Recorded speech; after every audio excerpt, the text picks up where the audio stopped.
Hello, welcome to the Shout with myself, Mark Carlow from the West Ham Way. So, summer window is now finally up and running, and West Ham have made a signing, which is, let's be honest, so exciting and a huge relief, I think, all round for everybody. Now, if Aguerd signed for around about £30 million, which is absolutely fantastic. I'm joined by Billy Cooper today. We're going to be talking about a few things. Obviously, Aguerd signing. We're going to talk about the Broja link and it possibly being a bid going in very, very soon for that. Tomas Souceks future. I mean, it seems to be a little bit up in the air at the moment, so we want to talk about that and talk about England's World Cup chances and, of course, Jarrod Bowen making his bow for his country. So here we are now. We're joined by Mr. Billy Cooper. So let me just add him to the channel. So bear with me 2 seconds. Billy, how are you doing, mate? You okay? Yeah, not bad. What's up, guys? Yeah, you've been all right. Obviously, we spoke a little while ago, didn't we? And obviously, since then, a few things have happened now. New signing at the club. What do you reckon of the new player? Yeah, well, obviously, before the signing, everyone's done their research on him. I didn't hear too much of him. The only thing I've heard a lot about him was the fact that he beat Mbappe in a foot race. So that's a good sign, because I don't think we've really had a quick centre-back for the last... Yeah. I agree. I mean, I've seen that clip, and I actually watched him play for Morocco as well, watched that game, and I thought he looked really decent. He looks quality on the ball. Really, really quality. So, it's nice to finally get that bit of business over the line, isn't it? What's your feelings on that now in terms of the summer ahead? Are you quite optimistic in terms of what the club can do? Yeah, well, the thing with Moisey, I like the way he does do his transfer policies. He likes to do his research on players. And it's good to get this signing done quite early on. I know a lot of people are moaning that it wasn't done earlier than that, but they've got to remember, it's July, really, when the transfers normally come about. But it's good to get that transfer done. It is. I think it's also it sets a tone, because at the end of the day, it's a big transfer. It's one that Moyes wanted. He's very high on the list, and I just think that now we've got that one done, I just think it sets a little bit of confidence amongst the fan base around the club. A little bit settles the nerves a little bit, like we are, getting business done early, which is a good thing, which is rare for us. Let's be honest. I mean, obviously it's early days, but I mean, what are you thinking in terms of next season? Can you see Aguerd going straight into the first team? Yeah, this is the problem now, because we do have all of our centre backs back fit. We've obviously got Ogbonna back, and what we wanted last season was the Zuma-Ogbonna partnership. But if Aguerd can come in and do what he's been doing for last season in the Moroccan team and in the French league, I can't see why it can't actually be him and Zuma playing partnership and Ogbonna being there as a tutor. Absolutely, mate. I'm in full agreement with you. I think that's the way it's going to go, isn't it? I mean, the fact that you look at his age, he only just turned 26. I think that's right. You look at him and the fact that the money we've outlaid for him, you can see him being a key player for us. And I think you're right. I think especially that connection with Zuma, the French, speaking as well, and also Areola as well behind them. I think it makes a really could be a real perfect partnership for us. It's exciting. Yeah, that's right. I'm also obviously I know Areola's not over the line yet. It's not a done deal. But we want to get him in there early. But even with him coming in, I feel like we still need a third goalkeeper. So, really? Yeah, I do. We know we've got David Martin's just gone out, and then Randolph is he's not really been there playing. I feel like we can get someone better. Yeah. Bear in mind, Fabianski's got 1 year left. We need to get in someone early for that second spot. That's a good point. I mean, I haven't really given it much thought about that. I mean, obviously, I've given thought to the first team goalkeeper. I mean, unless they're going to think of bringing Nathan Trott back in now and he'll be competing. But the fact he's been doing so well out on loan, you kind of imagine they probably wouldn't want to deter his growth and development as a player. It's interesting to see how that one will pan out. But it does seem like Areola's getting quite close there, doesn't it? Yeah, and what's your thoughts on the goalkeeper? Are you happy with that, Areola? I do like him. Obviously, there were little spells where everyone was calling Fabianski to, be back on the bench. But I think it's more of the fact we've used Areola in the European games because he's got that experience, and it's kind of welcoming in the team, ready for him to be first choice this season coming. Absolutely. I completely agree with you, mate. I think, to me, I'm quite excited by it. I think as well, it'd be quite nice to get that sort of goalkeeper position sorted for the next few years to know who our number one is. I mean, obviously, Fabianski's been brilliant for us and has been good for a few years, but I think now you can kind of get the sense that he's coming towards the end of his career. It'd be nice to get this tidied up, and I just think Areola fits the bill now. And the fact he knows the club and the Moyes likes him, the fans like him, I just think it's a good fit. It'd be a nice relief to get that sorted, I think. Yeah, that's right, yeah. So tell us about yourself a bit, Billy. So you do some bits on YouTube, don't you, at the moment? And I think you're going to be doing some bits possibly for West Ham Way as well in the future. Yeah. So I currently am the creator of everything West Ham. It started up 2 months ago. It's just my opinions, and I voice my opinions on West Ham, how I feel a game went, obviously upcoming news, where I get the intel from the West Ham Way. It's just basically of me, myself, and what I am hoping is to bring more people onto the show as we do here in West Ham Way, and just talk about how they feel about it and their opinions. I want to bring in people to something different. Like, I don't want to just hear the same thing over and over of fans being disappointed. I want it from a outside point of view as well, like fans who are not West Ham fans, just anyone in general, football fan, and bring them in and see where it goes from there. Yeah, I actually quite like that. I mean, as well, it's quite interesting as well, I think, to see the other people's views and how they're viewing the club. I think it's quite obvious from talking to other fans from other groups that they're, quite impressed with us. I think people don't take us lightly anymore. No, that's right, yeah. I think a lot, especially rival fans, were hoping it was just a bit of a blip, or in terms of not a blip, but a sort of flash in the pan, a bit of good form. But I think what David Moyes is building is something really exciting, and I think other fans can recognise that now and see West Ham as a little bit of a threat. Even when you consider Man City, all right, first game of the season, very, very tough, and we will be the underdogs. But I can't imagine they'll be rubbing their hands together coming to London Stadium for the first game. Yeah. So just say about 3 seasons ago, I would have said Man City this coming up game would have smashed us 4-0. But it's not like that now. We're very, very strict at the back. We're very comfortable where it's the point where we can actually give them a game now. Yeah. Like, years ago, we were a team where we might have got a fluke result, and that would have been about that. Now it's actually every time that we play someone, it's always going to be a close game, and we're not that team no more, where people actually are wary about us. It's brilliant, isn't it? I mean, that's the thing. That's what I love about it so much now. I mean, I was listening to the David X. They did an interview of Dimesh on, and he was saying, how West Ham are seen now. Very, very tough side to beat. And I think that the future's looking bright. I mean, I think as long as the club is in Moyes and back him, which it does look like they're doing, I think, there's no reason why we can't push on. I think it's just a really exciting time. And it's so refreshing, as you say, to go into matches now, not fearing and thinking, we're not going to compete. You think if any team really on our day we can beat. That's what I mean. For us as fans, for the last 20 seasons, we've always had a poor season. We have that good season here and there, but we're so used to being in the bottom half of the table that it's strange for us to actually be noticed now as a team who could be pushing for the top 7 all the time. And then you absolutely. I mean, let's be honest. I mean, that's got to be our minimum, isn't it, this season? Yeah. Well, this is the thing. Like I said on one of my videos, is it a successful season because we did get knocked out of Europa League in the semis and finished 7th. Do you know what I mean? But we still got Europe. Like, what would you rather, won Europa League and then not even finish in the top 8 and stuff like that? I know we still would have got Europe, but would you see that as a successful season?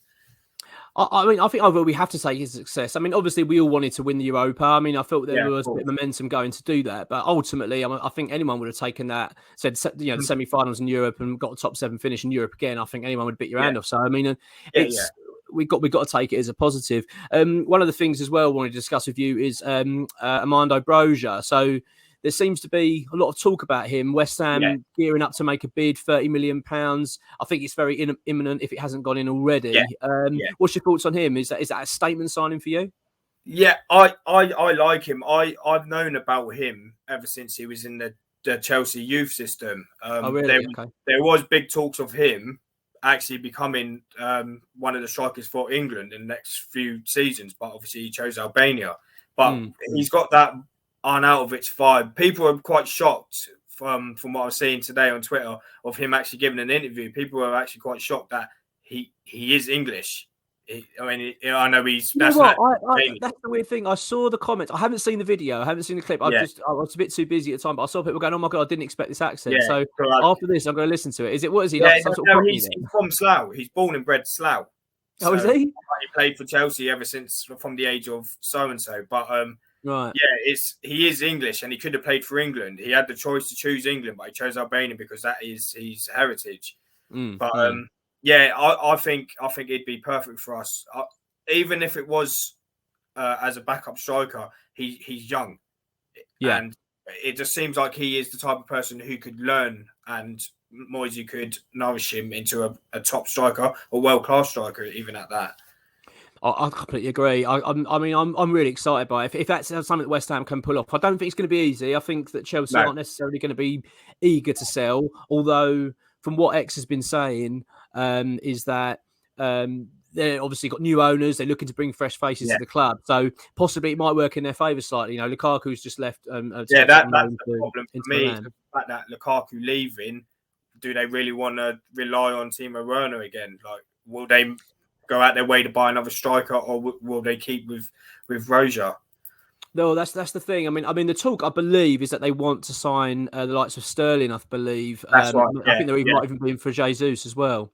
Yeah. So I think the selling of Broja could accommodate that possibly. So maybe there's a bit of a temptation there to think, well, we get £30 million in, free up some wages, and then we can bring another player, bring some other players in, which might be be an appetite for the new owners. But it's interesting. I think West Ham are I get the impression West Ham have got a certain element of confidence in this, that we might be able to pull this off. Well, if we wasn't that confident in it, it wouldn't be getting shown now, here, there, everywhere by a lot of agents, and everyone's going out there talking about it. So there's obviously a big thing about it, and the fact that 25 to 30 million, that's the price range, because that's at first it was spoken about 50 million, but now dropped. Now it's dropped down to 30, and I think, like I said, I take that 30 million for a young striker. You've got to sometimes, like we said, we made that Flacett signing 30 million. It didn't work out. I mean, he's still young. We could still play a crucial part, especially in the Europa League. But with a player like Broja, he is proven. We've seen him at Southampton last season. We've seen the goal he scored against us. Why not take a punt on him? I'm fully for. And to be honest with you, I think it's a statement signing. I think it's something that shows the league that we do mean business. I mean, is that how you see it? Do you think this is if West Ham can pull it off, it sends a message to the rest of the league? Yeah, the thing is, like we said, we've been after a striker for 3 seasons now, and to pull off a signing like this, it just, with Moisey, he was looking for the right striker. That was the situation, and now we've found one. I hope we can just get it over the line and then go in for a centre mid or a left back, which I feel is not another key area for us. Funny enough, you mentioned the centre mid, so there's a little bit of talk, and it has been going on for a little while. I don't know a lot about it. It just seems to be noises in the press and noises here and there, but about Tomas Souceks and the deal that possibly might, we're struggling to get over the line. So there's been talk that we're offering a new contract, and they've delayed the talks and things like that. Now, it does seem that there's a chance that he could be sold. What's your thoughts on Souceks, and whether he's someone you think we should be keeping, or do you think possibly moving on? I'm 50-50 on it with him as well, because aerial-wise, he's good. He's good. When the balls get dropped to our half, he headers it. He gets it away. It's his 5-yard passing or passing around him. It just seems so lackluster. It doesn't. It just doesn't seem the same way as where it would be like Noble or Rice, where they can hit little passes there to get out the area. With Souceks, he kind of loses the ball a lot, and that does put us in a really bad situation, because we do play quite a high line. Yes. Where, like I said, when they do play, he's good attributes are winning the headers and playing like that. But anything around him trying to make them 5 yards, I've watched him a few times now, and I can see where other fans are coming from. Like he's not a very good passer, but any other tackling, movement and that, he's perfect. But when the way we play, you need someone who can pass like that, like Rice can. You need someone who can get the ball out quick and not give it straight back. Yeah, it's a strange one with him, because obviously he had such a fantastic first season for us, and seemed to hit the just scoring plenty of goals, and seemed to just really take the Premier League by the scruff of the neck. I do wonder whether the whole sort of role shift from when Rice was playing a more defensive role than advancing, whether hampered him a little bit. But as you say, he works so hard for us. That's the thing, and I think he does offer a lot in that regard. But you're right, the distribution side of his game is quite suspect at times. Yeah, that's right. Personally, I'd be gutted to see him leave. I don't really want to see it. I think I'd rather keep him. But as you said, add another midfielder. I think that just relying on him and Rice as our main centre midfielders is quite, too risky for me. Yeah, well, I think the point of adding another midfielder is because Souceks did play, for 35 games last season. Right. That fatigue shows a lot, and you could see that with him. I don't think I don't know. It's just a weird one because him and Rice you've notice it through the games. They would switching their roles and that, but it just seemed like Souceks couldn't handle playing more games than what Rice could, and I think it did show in a couple of the games that was played. I agree. I'm totally in agreement with you. I do think that that did hamper him quite a lot. I do think that there was a bit of fatigue setting in there. I'd be surprised if he leaves. I'd like to think that we will actually offer him a new deal. I think he likes the club, and I think the fans love him. And I genuinely think it'd be a shame to see him go. So I'm hoping that any talk of him going is actually not true. And it's one I think I'll be quite shocked, unless, of course, an offer of, say, 40, 50 million came in, then you can kind of understand the club on acts on it. Talking of that, then, if you had to pick a midfielder coming in, and obviously we've been linked with a few, James Ward-Prowse being one that I think is quite high up the list in terms of who Moyes wants. Anyone in particular you'd like to see come? Obviously, we said that James Ward-Prowse, but there's something about Conor Gallagher where I think he would fit in well with Rice. And I've watched him a few times for Palace. He is a tireless midfielder, and he is up and down. He can pass, he can tackle.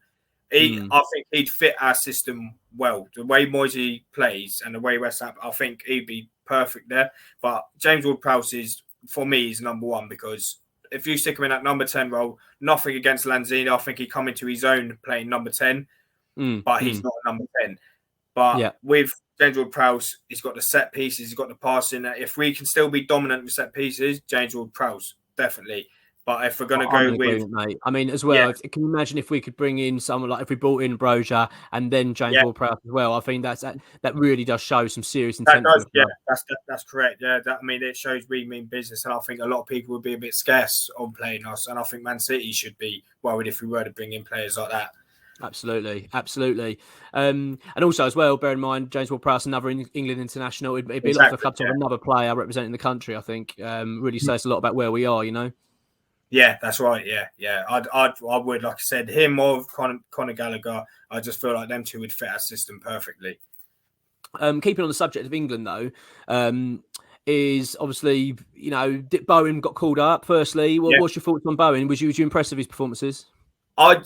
I'm not just saying it because I'm West Ham and I'm biased, but I think he stood out. He really did stand out in all of the games he played. Obviously, England didn't get the results that they wanted. But coming on against Italy, Germany, he was amazing. Hungary, he was a standout player.